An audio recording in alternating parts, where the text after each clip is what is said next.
To install the rear glass panel on your Ranger SP570, follow these steps.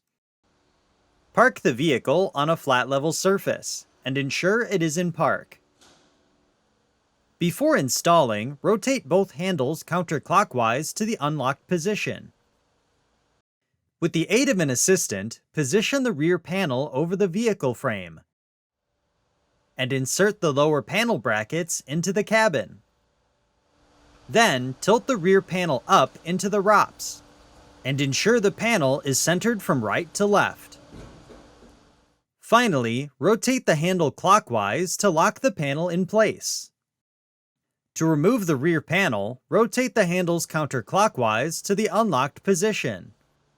Then, tilt the panel rearward and pivot out to remove from the vehicle. For more information, see your authorized Polaris dealer or visit Polaris.com.